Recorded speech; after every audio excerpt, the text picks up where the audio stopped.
자, 세 번째 썰 한번 가보도록 하겠습니다. 이번에도 댓글 컨텐츠 한번 진행해 보도록 하겠습니다. 일본에 비해 우리나라가 상황이 안 좋은데 이런 말 하면 친일파다, 일본 빠돌이냐 라는 사람들이 많습니다. 라는 안녕하세요, 영상에 부모형. 달린 댓글입니다. 시청자 고민 보내드리겠습니다. 예, 고맙습니다.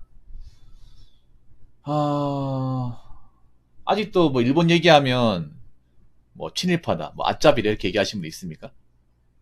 근데 뭐 일본이 나쁜 나라긴 맞아요. 역사적으로 나쁜 나라는 맞아요. 이거 부인할 수가 없어. 그런데 경제적으로, 문화적으로 봤을 때는 배울 게 많은 나라예요. 정말로. 너무나도 배울 게 많아요. 우리가 일본의 나쁜 역사나 그런 왜곡에 대해서는 비판해야 되는데, 적어도 뭐 국민성이나 아니면 경제 습관이나 어떤 위기를 이겨나가는 과정에 대해서는 배울 게 많습니다. 또 이렇게 말하면 저를 또 외국노로 보실 건가요? 일본이 답답한 것도 있는데 적어도 지금 어떤 경제 위기를 이겨나가는 과정이나 어떤 극복해 나가는 과정은 어떨 때 보면 우리나라 사람들보다 훨씬 더 지혜스러워요. 아무래도 우리나라보다 경제 위기를 일찌감치 먼저 겪었던 나라서 그런지 모르겠지만, 우리가 생각해야 될 건 뭐냐 하면, 지금 우리나라가 겪고 있는 거 일본이 이미 오래전부터 겪고 있었다는 거야. 지금 우리나라가 겪으려고 하는 것들 있잖아. 우리나라가 지금 심각한 것들, 안 좋은 것들은 이미 30년 전에 일본이 먼저 겪었습니다. 근데 일본은 지금 겪고 나서도 잘 극복하고 있잖아. 물론 많은 희생과 대가를 치렀지만 그래도 어떻게 맞춰가지고 살고 있어요. 근데 우리나라는 과연 일본처럼 그렇게 위기를 잘 극복할 수 있을까라는 거지. 저는 일본보다 데미지가 크게 왔으면 크게 왔지 덜하지 않다고 생각합니다. 왜냐하면 우리나라 사람들이 지금 대비를 안 하는 분들이 너무나 많아요. 자신들이 별로 대단한 사람들이 아닌데 대비를 안 해. 그걸 단적으로 증명하는 게 가계부채는 증가하고 있고, 젊은 사람들이 빚 가진 사람 늘고 있고요. 그리고 신용카드 리볼빙 사용도 증가하고 있고요.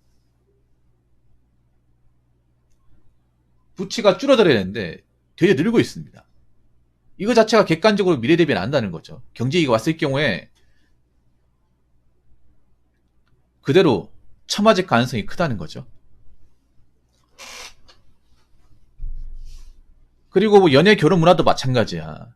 나 한국 여자분이 정말 답답한 게, 왜 일본의 어떤 여자분들의 어떤 현상이나 결혼 가치관을 왜 배우려고 하지 않죠?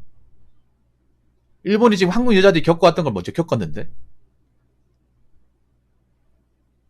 그렇지 않나요, 여러분? 지금 한국 여자들이 가장 답답한 게, 지금 관광 가면서 오마카세 먹을 때가 아니야. 지금 현재 일본 여자분들 결혼 마인드나 연애관, 경제관념, 어떻게 하다 그렇게 되었을까를 한번 생각해 봐야 돼요. 왜 일본 여자분들은 남자한테 의존적이지 않고, 그리고 굉장히 지고지순하며 경제관념을 따지고 지혜스럽게 변해버렸을까? 원래는 안 그랬는데. 지금의 한국 여자처럼 남자한테 콧대 높이 이것저것 바라고 해놓은 거 없고 싸가지 없게 굴던 시절이 있었는데, 왜 현재 와가지고 지금의 일본 여자들은 남편을 잘 모시고 자녀를 잘 키우고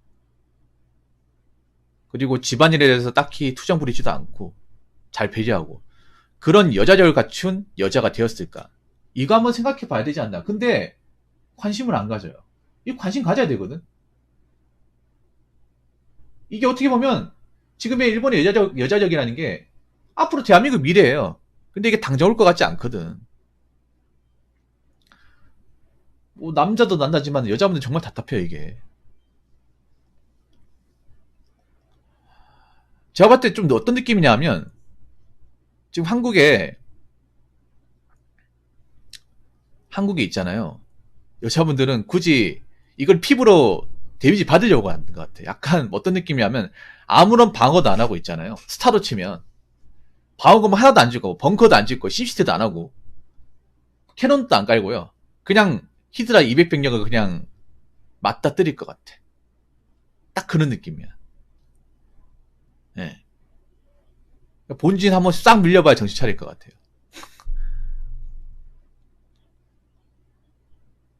아직 지금 있잖아요.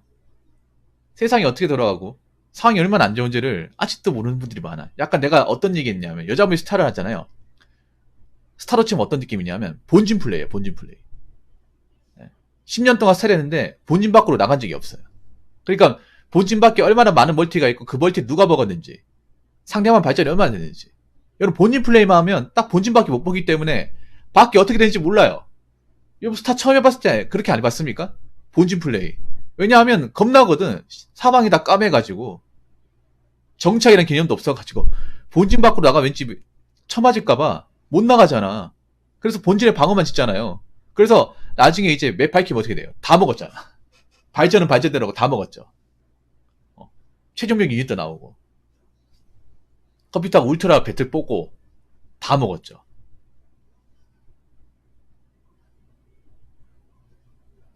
지금 약간 본진 플레이예요. 한국에만 있다 보니까 내가 사는 지역만 보다 보니까 지금 대한민국이 얼마나 안 좋게 흘러가는지 몰라. 그러다가 만약에 정말 제대로 된 데미지를 받으면 제가 봤을 때는 멘탈 잡고 살기 어려울 거예요, 진짜. 지금도 여자분들 좀 멘탈이 좋은 분들이 많이 없거든요. 워낙에 감성주의, 감성에 도취돼가지고 현실을 보지 못하잖아.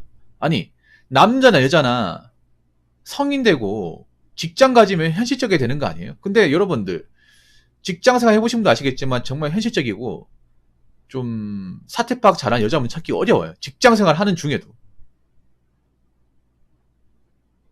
지금도 직장 문화에서 여자분들이 좀 빌런 짓을 많이 하잖아요. 자기들은 모를 거야. 남자들은 알죠. 이게 무슨 문제가 있는지도 파악도 못하고 있어. 근데 만약에 문제가 심각해지고 나서 자기한테 그 카운터 블로우 날라온다면 과연 그거 맞고 버틸 사람 있을까요? 제가 봤을 때는 바로 그러기가 될 겁니다. 약간 더 그런 느낌이에요. 꼭 맞아야. 그러니까 굳이 안 맞아도 되는 건데 피할 수도 있는 건데 난 한번 맞아봐야겠다. 데미지가 어떤지 한번 맞아보고 싶다. 약간 어떤 느낌이냐면 이 격투기를 치면 그 미르쿠 쿠르캅의 맨발 하이킥을 굳이 맞아봐야겠다.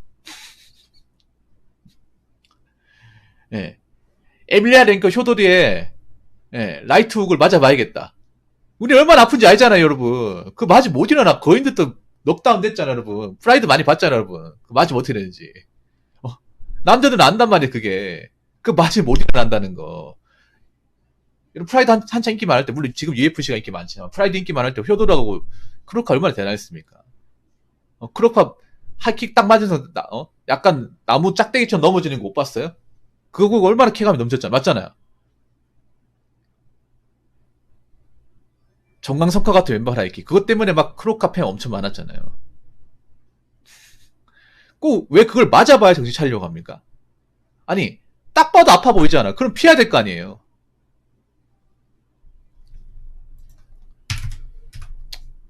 뭐 굳이 난 맞고 나서 어떤 건지 보겠다고 하면 한번 겪어보세요. 안 말리겠습니다. 근데 제가 봤을 때는 못 일어날 겁니다. 자, 댓글 한번 읽어보도록 하겠습니다. 일본한테 배울 게 얼마나 많은데 이게 다 교육에서 일본에 대한 혐오만 주식해서 그렇습니다. 그 당시나 지금이나 국제관계는 늘 약육강식이고 또 어제의 적이 오늘의 친구가 되고 오늘의 친구가 내일의 적이 되는 게 국제사회인데 너무 스테이트적인 인식이 많고 도덕적인 관점이 너무 많습니다. 어떻게든 각 나라는 자국의 이익을 우선하는 건데 에휴, 일본 얘기만 나오면 거품 물고 앞으로 미래의 적은 중국인데 이제 중국을 견제하기 위해서는 과거 역사는 반성하되 일본하고는 손잡아야 할 텐데 했죠. 저도 그렇게 생각합니다. 뭐 일본하고 역사적으로는 사실 나쁜 게 맞아. 그런데 가장 우리나라하고 경제 문화 비슷한 나라가 일본이에요. 그것도 알아야 돼요, 여러분. 일본이 굉장히 좀 뭐 이런 거예요. 뭐냐 하면 친구로 치면 어릴 때 정말 치고받고 싸웠어요. 싸웠지만 다 크고 나서 가장 비슷한 인생을 사는 친구예요. 딱 그런 느낌이야, 일본이.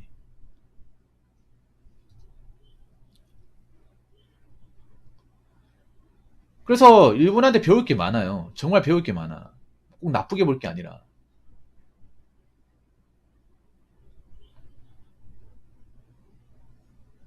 근데 우리나라 사람들이 너무 감성적이고 감정적이에요. 남자분도 감정적이야. 뭐 그런 거 있잖아요. 한일 관계 이런 것만 언급하면 피고서 타진 분들이 너무나 많아. 불매운동 할 때도 생각해봐. 이성 잃어가지고 불매운동 안 하는 사람한테 계속 뭐라 하고 왜 불매운동 안 합니까? 노제팬 해야죠. 그렇게 외쳤던 분들이 일본 여행이나 가고 있고 오마카세 먹고 있고 그러고 있잖아 여러분.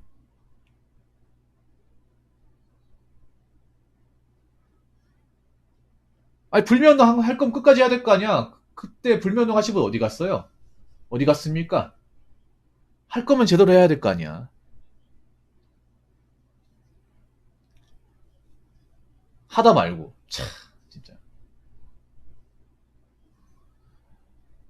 사실 저는 개인적으로 이렇게 생각합니다. 일본한테 뭔가 배울 건 많아요. 경제적으로 배울 건 많습니다. 그리고 문화적으로 배울 게 많아요.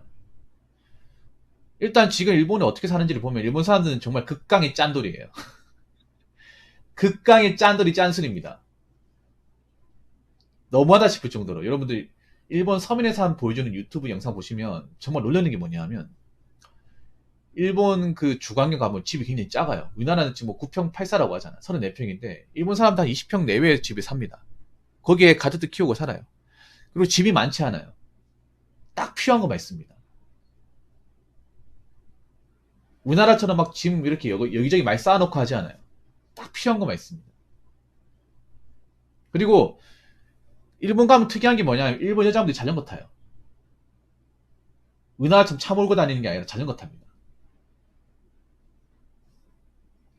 자전거 타고 다녀요. 뭐 우리나라 뭐 브랜드 자전거가 아니라 일반 자전거 있죠. 따릉이 자전거. 앞에 바구니 있고. 요즘에도 왜 우리 길 걸어가다 아줌마이 타는 거 있잖아요. 아가씨는 잘 안 타지. 근데 그런 거를 일본에 이제 애 키우는 어머니들 많이 타요. 필수품이야. 애들 옆에 이제 등받이 태울 수 있거든요. 그리고 일본 그 주부님들은요, 커피 전문점 안 가요. 그냥 캔커피 맛이 끝입니다. 캔커피 한 700원, 800원? 그 조지아 그 한 잔 마시고 끝이에요. 왜 그렇게 살까? 생각 안 해봤어요? 일본 남자들은요, 지하철 뭐 자전거로 있잖아요. 출퇴근 시간 3시간, 4시간 기본이야. 우리나라는 일본에 비하면 출퇴근 시간 그리 많이 걸리는 것도 아니에요. 일본 사람들 보면 도쿄나 오사카 인근 지역에 사는 거 아니면 먼 데서 출퇴근하시는 분도 많아요. 회사가 8시부터 일을 하는데 5시 반에 일어나가지고 10시에 기차 타고 한 50분 가가지고 거기서 또 걸어가서 출퇴근 하시는 분. 물론 서울도 이렇게 하시는 분도 있겠지. 이런 게 굉장히 기본 문화에 깔려 있어. 우리가 봤을 때 뭐에 저렇게 살아? 저렇게 오라벨 안 되잖아 라고 생각하잖아. 근데 일본 사람들 저게 당연한 거야. 저렇게 하는 사람 너무나 많거든.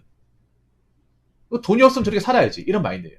내가 능력이 안 되고 벌이가 이거밖에 안 되면 이렇게 사는 게 뭐가 이상하다고. 우리 국민들 다 이렇게 사는데. 근데 우리나라에서는 그렇게 살면 아이고 왜 저렇게 사냐? 한심하게 돈도 없이 진짜. 난 저런데 못 살 것 같아. 저기 스타벅스도 없고 뭐 빨래방도 없고 PC방도 없고.